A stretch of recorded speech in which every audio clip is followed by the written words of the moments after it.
નમસ્કાર વિદ્યાર્થી મિત્રો, ધોરણ 11 BA ની અંદર પ્રથમ ચેપ્ટર માં આપણે આગળ 3 પ્રશ્નોની વાત કરી, જેમાં આપણો છેલ્લો પ્રશ્ન હતો ધંધાકીય એકમના હેતુ. જે હેતુઓ આપણે બે પ્રકારના જોયા. એક આર્થિક હેતુ, એટલે કે જેમાં નાણાકીય બાબતો પર ધંધો વધારે આધાર રાખતો હતો, અને બીજો સામાજિક હેતુ. આ બંને પ્રકારના હેતુ ધંધાકીય એકમ નિભાવે છે, પરંતુ વાત એ થઈ હતી કે પહેલા આર્થિક હેતુ પર ધંધો ભાર મૂકે છે, અને એ આર્થિક હેતુ સિદ્ધ થયા બાદ સામાજિક હેતુ તરફ તે આગળ વધે છે. હવે આગળ વિદ્યાર્થી મિત્રો કે આપણે ધંધાનો પરિચય તો લીધો, ધંધાની લાક્ષણિકતાઓ જોઈ, તેના હેતુઓ જોયા, પણ હવે જે ધંધો આપણે વાત કરીએ છીએ એ ધંધો એટલી સરળતાથી પણ ચાલતો નથી. જેમ આપણે પણ આપણા જીવનમાં બધું જ કાર્ય વ્યવસ્થિત રીતે કરવામાં ઘણી વખત મુશ્કેલી થાય છે, કેમ કે એમાં ઘણી બધી અડચણો આવે છે, એમ ધંધાકીય એકમમાં પણ ઘણી બધી અડચણો આવે છે. આ હેતુઓને સિદ્ધ કરવા માટે ધંધાએ તે અડચણો કે મુશ્કેલીઓમાંથી એને બહાર નીકળવું પડશે, એની સામે ઝઝૂમવું પડશે. એ મુશ્કેલીઓ એટલે ધંધાના જોખમો. આપણે વાત કરવાની છે ધંધાકીય એકમના જોખમોની. વિદ્યાર્થી મિત્રો, ધંધામાં નફાની અનિશ્ચિતતા છે. આપણને ખબર છે કે આપણે ધંધો શરૂ કરીએ તો દુનિયાનો કોઈ વ્યક્તિ એવો નથી કે એવું કહી શકે મને આટલો નફો થશે, અથવા કે ખાલી એટલું પણ ન કહી શકે કે મને નફો થશે, કેમ કે એ અનિશ્ચિતતા છે. તમે ધંધો આજે શરૂ કરો છો તો કાલે નફો તમને મળશે કે નહીં મળે તે બાબત અનિશ્ચિત છે. એટલે ધંધામાં નફાની શું જોવા મળે? અનિશ્ચિતતા, અથવા તો નુકસાન થવાનું જોખમ રહેલું છે. ભવિષ્યના અનિશ્ચિત બનાવ એ કોને અસર કરશે? નફાને અસર કરશે. દાખલા તરીકે અત્યારે વર્તમાન સમયમાં જે કોરોના મહામારી જે ચાલી રહી છે તેના કારણે ધંધાને અનેક રીતે નુકસાન થયું છે. એ જોખમ જ કહેવાય. એની કોઈએ કલ્પના નહોતી કરી. જ્યારે કોઈ પણ ધંધાદારી પેઢીએ ધંધો શરૂ કર્યો હતો ત્યારે એવું કોઈ નહોતું નક્કી કર્યું કે 2020માં કોરોના મહામારી આવશે, એની સામે આપણે આ રીતે કાર્ય કરીશું. એને ખબર જ નહોતી. એટલે આવી અનિશ્ચિતતા વાળી જે મુશ્કેલીઓ છે એ ધંધાને ઘણી રીતે મુશ્કેલીમાં મૂકે છે અને નફાને પણ અસર કરે છે. આથી એવું કહી શકાય કે ધંધાકીય જોખમો સામેનું વળતર એટલે જ નફો. જો ધંધાકીય જોખમોને તમે પાર કરી લો છો તો ચોક્કસપણે તમે શું પ્રાપ્ત કરી શકશો? નફો.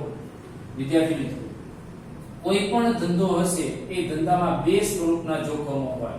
એક કુદરતી રીતે આવેલું અને બીજું માનવ સર્જિત જોખમ. કુદરતી જોખમો એટલે જે મહામારી છે, કોરોના મહામારી, એ કુદરતી જોખમ છે. ધરતીકંપ, પૂર, વાવાઝોડું, સુનામી, આ બધા કુદરતી જોખમો છે. એને આપણે ઈચ્છીએ તો પણ અટકાવી શકતા નથી. એટલે આવા કુદરતી જોખમો સામે આપણે ઝઝૂમવું જ પડે, અને એ જોખમો સામે ઝઝૂમીને જે ધંધો બજારમાં ટકી શકે છે એ લાંબા સમય સુધી ચાલે છે. બીજું છે માનવ સર્જિત જોખમ. જે માનવી દ્વારા જે જોખમોનું સર્જન કરવામાં આવ્યું હોય એને માનવ સર્જિત જોખમો કહેવાય. આ બંનેની આપણે વિસ્તૃત ચર્ચા કરીએ. એમાં પહેલી વાત કરીએ કુદરતી જોખમો. તો કુદરતી જોખમોમાં મેં કીધું એમ ધરતીકંપ, પૂર વગેરે ધંધાના વિકાસને અવરોધે છે. એ ધંધાની મિલકતોનો નાશ કરે છે અથવા એને નુકસાન પહોંચાડે છે.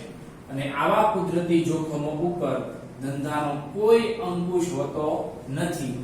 કોઈ પણ ધંધાનો માલિક હોય, ગમે એટલો મોટો ઊંચો ધંધો હોય, ગમે એટલી મિલકતોની પાસે હોય, તો પણ એ કુદરતી જોખમોને અટકાવી શકતો નથી. તેના ઉપર એનો અંકુશ હોતો નથી. એટલે દરેક ધંધાદારી પેઢીએ કુદરતી જોખમો સામે ઝઝૂમવું જ પડે છે, જે એકમાત્ર વિકલ્પ છે, કારણ કે એને અટકાવી શકાતો નથી. હા, તમે એના અંગે અગાઉથી ધારણા કરી શકો કે આ પ્રકારની પરિસ્થિતિનું સર્જન થાય તો આવી વ્યવસ્થા આપણે અગાઉથી કરી રાખીએ પણ એવું શ્યોરિટી સાથે ના કહી શકો કે એનાથી તમને બચાવ થશે, એનાથી ધંધાને નુકસાન અને ઓછું નુકસાન અટકાવી શકાશે એવું ના કહી શકાય. હા, નુકસાન ઓછું કરી શકાશે. જેટલી એની સામે વ્યવસ્થા કરી રાખશો એટલું નુકસાન ઓછું થશે, પણ એ મુશ્કેલીને અટકાવી શકાતી નથી. બીજું છે માનવ સર્જિત જોખમ. જે માનવી દ્વારા જેનું સર્જન કરવામાં આવે તેવા જોખમોને માનવ સર્જિત જોખમો કહે છે. માનવ સર્જિત જોખમોને કારણે ધંધાનો વિકાસ અટકે છે અને ધંધાએ નુકસાન સહન કરવું પડે છે. જેમ કે કર્મચારીની હડતાલ, કર્મચારીઓ એકમમાં હડતાલ પાડે તો એ માનવીનું માનવ સર્જિત જોખમ જ કહેવાય. તો એના દ્વારા ધંધાને નુકસાન થઈ શકે. અથવા નવી ટેકનોલોજી આવે, જૂની ટેકનોલોજી બિનઉપયોગી બને, નવી ટેકનોલોજી ઉપયોગી બને તો પણ આપણી પાસે જે જૂની ટેકનોલોજી હશે એ કામ કરશે નહીં. તો ગ્રાહકની રુચિ બદલાઈ જાય. ગ્રાહકની રુચિ રોજ બદલાતી હોય. જેમ જેમ સમય આગળ વધતો જાય, આધુનિકતા આવતી જાય, બજારમાં પરિવર્તન આવતું જાય, એમ ગ્રાહકની પસંદગી અને રુચિ પણ બદલાય છે અને તેના કારણે માંગમાં ફેરફાર થાય છે. ગ્રાહકોની રુચિ બદલાય એટલે માંગમાં શું સર્જાય? ફેરફાર. રાજકીય અસ્થિરતા આવે, બજાર હરીફાઈનું જોખમ છે. આ બધી બાબતો માનવીના દ્વારા સર્જન થાય છે. એ પછી હડતાલ હોય, ટેકનોલોજી બદલાય, ગ્રાહકની રુચિ બદલાય, માંગ બદલાય, રાજકીય પરિબળોમાં ફેરફાર થાય, હરીફાઈનું સર્જન થાય, આ બધી બાબતો માનવ સર્જિત છે. તો એના દ્વારા આપણા ધંધાને શું નુકસાન થઈ શકે, શું તકલીફ આવી શકે એની આપણે વાત કરીએ. આ બધા જે પરિબળો છે, માનવ સર્જિત પરિબળો, એના દ્વારા ધંધાકીય એકમને જો નુકસાન થાય તો એની પાછળના કારણો કયા જવાબદાર? તો આપણી સામે અહીંયા 6 કારણો આપેલા છે કે જેના દ્વારા ધંધાને નુકસાન થવાની સંભાવના છે. માનવ સર્જિત પરિબળોમાં ફેરફાર થવાને કારણે ધંધા ઉપર જોખમ થવાના આ 6 કારણો છે. કેટલા કારણો છે? 6. પહેલું, ટેકનોલોજીમાં ફેરફાર. હમણાં જ વાત કરી, ટેકનોલોજી બદલાય. ટેકનોલોજીમાં થતી શોધખોળ સતત ચાલુ જ છે. અત્યારે દરેક દેશની અંદર ધંધાકીય એકમોને લગતી નવી શોધખોળો ચાલુ જ છે. તો એ શોધખોળોને કારણે ઉત્પાદન પદ્ધતિમાં ફેરફાર કરવા.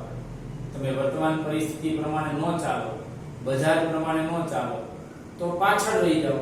એટલે બજારના તમારા અન્ય હરીફો જો ઉત્પાદન પદ્ધતિ બદલાવતા હોય તો તમારે પણ તે પદ્ધતિ બદલાવવી પડે. ઉચ્ચતમ ગુણવત્તાવાળું ઉત્પાદન કરવા નવી ટેકનોલોજી અપનાવવી પડે. અત્યાર સુધી જે ઉત્પાદન કરતા હતા એના કરતા વધુ ગુણવત્તાવાળી વસ્તુ ઉત્પાદન કરતી ટેકનોલોજી બજારમાં છે તો તમારે અપનાવવી પડશે. અને તેના કારણે જૂના યંત્રોને સ્થાને કયા યંત્રો આવે? નવા યંત્રો. તો ત્યારે ખર્ચ પણ કરવો પડે છે. એક તરફ નફો ઓછો થઈ જશે અને બીજી તરફ તમારે નવા યંત્રો ખરીદવાનો શું કરવો પડશે? ખર્ચ. એટલે ટેકનોલોજી બદલાય ત્યારે જૂના યંત્રોને સ્થાને નવા યંત્રો આવે એટલે જૂના યંત્રો બિનજરૂરી બને, નવા યંત્રોનો ખર્ચ કરવો પડે એટલે ધંધાકીય એકમમાં નાણાકીય બાબતોમાં જોખમ ઊભું થાય છે. બીજું, વૈકલ્પિક પેદાશોનો ભય. વૈકલ્પિક પેદાશો એટલે શું? ધારો કે તમે બોલપેન વાપરતા હોય તો એની જગ્યાએ હાલમાં તમારી પાસે બોલપેન ન હોય, કંઈ લખવું હોય તો તમે વૈકલ્પિક ઉપયોગ પેન્સિલનો પણ ઉપયોગ કરી શકો. બોલપેનની વૈકલ્પિક વસ્તુ કઈ છે?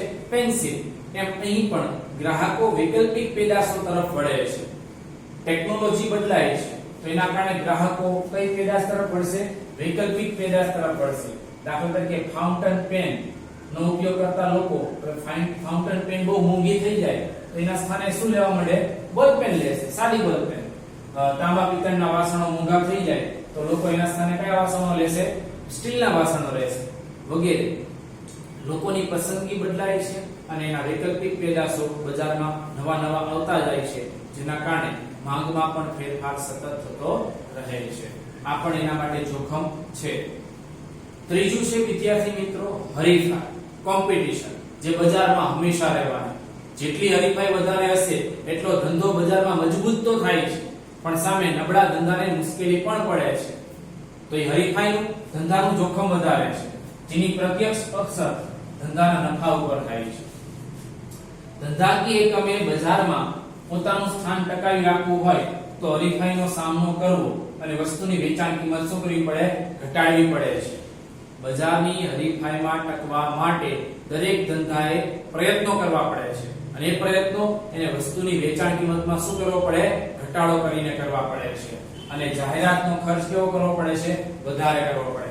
એક તરફ વેચાણ કિંમત ઘટાડવી પડે એટલે ત્યાં નફો ઓછો થઈ જાય, બીજી તરફ તમારે જાહેરાતનો ખર્ચ વધારે કરવો પડશે અને આ તરફ ખર્ચ વધશે અને આ બાજુ આવક કેવી થશે? ઓછી. એટલે તમારે નફો શું થશે? ઘટશે.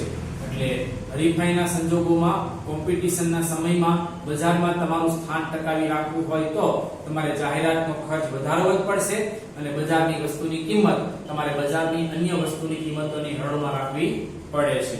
જો એના પ્રમાણમાં બજારમાં અન્ય વસ્તુ કરતા તમારી વસ્તુ વધારે ઊંચી કિંમત ધરાવતી હશે તો ગ્રાહકો તમારી વસ્તુ ખરીદતા નથી. એટલે કિંમતો ઘટાડવી, જાહેરાતનો ખર્ચ વધારવો, એટલે ઓવરઓલ નફો શું થશે? ઘટે છે. ચોથું છે કાયદાઓ. આપણા દેશમાં સરકારે અનેક પ્રકારના કાયદાઓ ઘડેલા છે, જેમ કે પ્રદૂષણ માટેનો પ્રદૂષણ ધારો છે, ગ્રાહક સુરક્ષા અધિનિયમ છે, કામદારોને લગતા કાયદા છે, ઉદ્યોગોને લગતા કાયદાઓ છે. આ બધા જ કાયદાઓ સરકાર દ્વારા ઘડવામાં આવ્યા છે. હવે જો આ બધા જ પ્રકારના કાયદાઓ નું દરેક ધંધાદારી પેઢીએ બજારમાં ચુસ્તપણે અમલ કરવાનો હોય તો આ કાયદા ધંધા માટે શું ઊભું કરે છે? જોખમ ઊભું કરે છે, જે પૂરી રીતે અને વ્યવસ્થિત રીતે ધંધાનો વિકાસ કરવામાં આ બાબતો અવરોધરૂપ બની શકે છે. તેમ છતાં દરેક ધંધાદારી પેઢીએ આવા કાયદાઓનું ચુસ્તપણે પાલન કરવાનું રહે છે. ધારો કે લઘુત્તમ વેરો, લઘુત્તમ વેતન ધારો છે. બજારમાં કોઈ એકમ છે એમાં 100-200 કર્મચારી કામ કરે છે તો એને લઘુત્તમ વેતન ધારો લાગુ પડશે કે આ એકમના ભલે ઓછામાં ઓછી લાયકાત કે આવડત ધરાવતા કર્મચારી હોય એને ઓછામાં ઓછું આટલું વેતન તો આપવું જ પડશે અને લઘુત્તમ વેતન ધારો કહેવાય, કારખાના ધારો કહેવાય. આ બધાનો અમલ કરવો ફરજિયાત બની જતો હોય તો એ ફરજિયાત અમલ કરવામાં ધંધાને જોખમ ઊભું થાય છે. એટલે જે સરકાર દ્વારા ઘડેલા કાયદાઓ છે એ પણ ઘણી વખત ધંધા માટે અવરોધરૂપ બની શકે છે. 5. માંગની અનિશ્ચિતતા. આપણને ખબર છે માંગ કેટલી છે ખબર નથી. બજારમાં માંગ આજે કેટલી થશે એ બાબતમાં કોઈ સ્પષ્ટતા કરી શકે નહીં. ધારો કે મારી દુકાન છે કોઈ વસ્તુની, તો હું એવું ન કહી શકું કે આવતીકાલે મારી પાસે 200 ગ્રાહકો આવશે. નક્કી હોતું નથી. 500 પણ આવે અને 5 પણ આવે. એ અનિશ્ચિતતા ધરાવે છે. એટલે માંગમાં શું હશે? અનિશ્ચિતતા. વસ્તુની માંગમાં અનિશ્ચિતતા એ ધંધામાં જોખમ છે. બાબત સાચી છે અને જોખમ છે પણ સાચી છે. ગ્રાહકોની આવક, રુચિ, વસ્તુની કિંમતમાં ફેરફાર, ફુગાવો વગેરે વસ્તુની માંગને કેવી બનાવે છે? અનિશ્ચિત બનાવે છે. હમણાં ગ્રાહકોની આવક, અત્યારે વર્તમાન સમયમાં જે કોરોના મહામારી ચાલે છે તેમાં જે ઘણા બધા ધંધાકીય એકમો બંધ થયા એના કારણે લોકોની આવકમાં શું થયો? ઘટાડો. આવક ઘટી એટલે બજારમાં એને શું ઘટાડી દીધી? માંગ ઘટાડી દીધી. જે જરૂરી વસ્તુ હોય માત્ર એમાં જ ખર્ચ કરે, અન્ય બિનજરૂરી વસ્તુ પાછળ ખર્ચ કરતા નથી.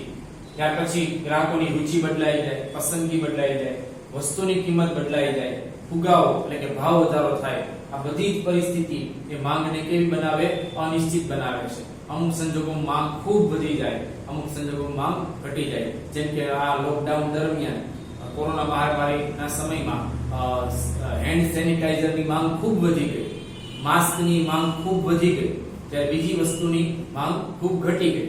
તો એ અનિશ્ચિતતા માંગ ધરાવે છે, જેની અસર ધંધાના નફા ઉપર થાય છે. અને છઠ્ઠું છે ભૌતિક જોખમ. વિદ્યાર્થી મિત્રો, ભૌતિક જોખમ એ ધંધા માટે ઉપયોગી છે જે મિલકતો સાથે સંકળાયેલું છે. ધંધાની સગવડતા કેવી છે એના ઉપર અસર કરે છે.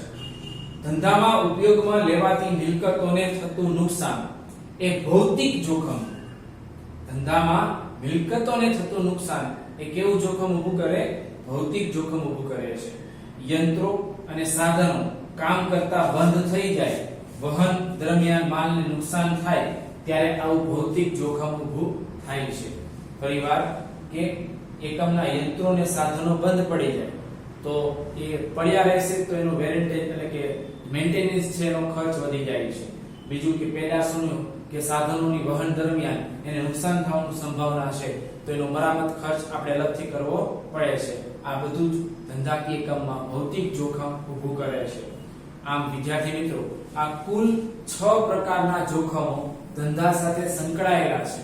જો તમે ધંધો કરતા હોય અથવા ધંધો કરવાના હોય તો આ 6 જોખમોને મગજમાં સાથે રાખીને જ કામ કરવાનું. કેમ કે માનવ સર્જિત જોખમો છે, એ ગમે ત્યારે સર્જાય છે. કુદરતી જોખમો તો બધા માટે એક સરખા છે, પણ માનવ સર્જિત જોખમો ની સામે તમે તૈયારી રાખશો તો જ બજારમાં લાંબો સમય ટકી શકાય છે. આ પ્રશ્ન વિદ્યાર્થી મિત્રો 3 ગુણમાં પણ પૂછી શકે છે. આગળના અભ્યાસની વાત આપણે આગળના વિડીયોમાં કરીશું.